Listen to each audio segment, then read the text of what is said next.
बंद मुट्ठी खुली मुट्ठी फिजूल खर्ची पर कहानी महात्मा बुद्ध की कथा।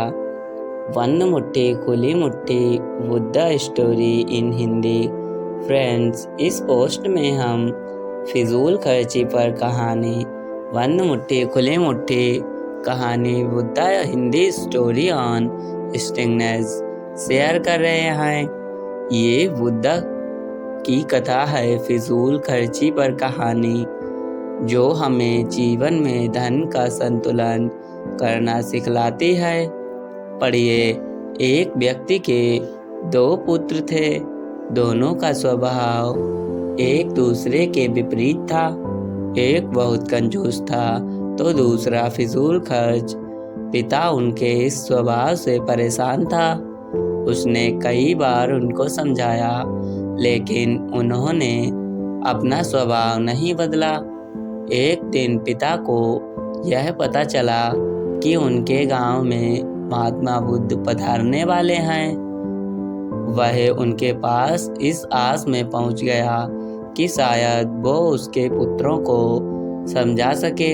महात्मा बुद्ध को उसने पूरी बात बताई, जिसे सुनकर बुद्ध ने कहा, अपने पुत्रों को कल मेरे पास लेकर आना, मैं उनसे बात करूंगा। अगले दिन वह अपने पुत्रों को लेकर महात्मा बुद्ध के पास पहुंचा। बुद्ध ने दोनों पुत्रों को अपने पास बैठाया और अपने दोनों हाथों की मुट्ठियां बंद कर उन्हें दिखाते हुए पूछा, यदि मेरे हाथ ऐसे हो जाएं तो कैसा लगेगा? मानो आपको कोढ़ है। दोनों पुत्रों ने एक साथ उत्तर दिया। उसके बाद महात्मा बुद्ध ने अपनी मुट्ठी खोल ली, फिर अपनी दोनों हथेली फैलाकर उन्हें दिखाते हुए प्रश्न किया, यदि मेरे हाथ ऐसे हो जाएं तो बताओ कैसा लगेगा? अब भी ऐसा लगेगा कि आपको कोढ़ है। दोनों पुत्रों ने उत्तर दिया। उत्तर सुनकर महात्मा बुद्ध गंभीर हो गए और उन्हें समझाने लगे, पुत्रों, अपनी मुट्ठी सदा बंद रखना या सदा खुली रखना एक तरह का कोढ़ ही है। यदि मुट्ठी सदा बंद रखोगे तो धनवान होते हुए भी निर्धन ही रहोगे, और यदि अपनी मुट्ठी सदा खुली रखोगे तो फिर चाहे कितने भी धनवान क्यों ना हो, निर्धन होते देर नहीं लगेगी। इसलिए कभी अपनी मुट्ठी बंद रखो, कभी खुली। इस तरह से जीवन का संतुलन बना रहेगा।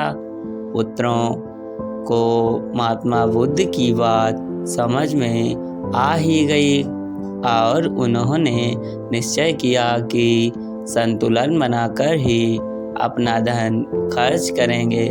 कहानी से सीख। Moral story in Hindi. जीवन में धन का बहुत ही महत्व होता है। उसका खर्च सोच समझ कर करना चाहिए।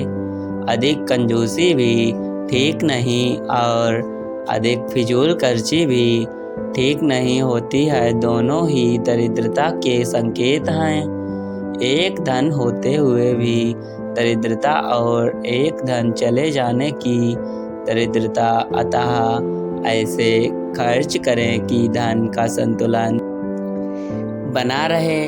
फ्रेंड्स, आपको moral story in Hindi on stinginess कैसी लगी?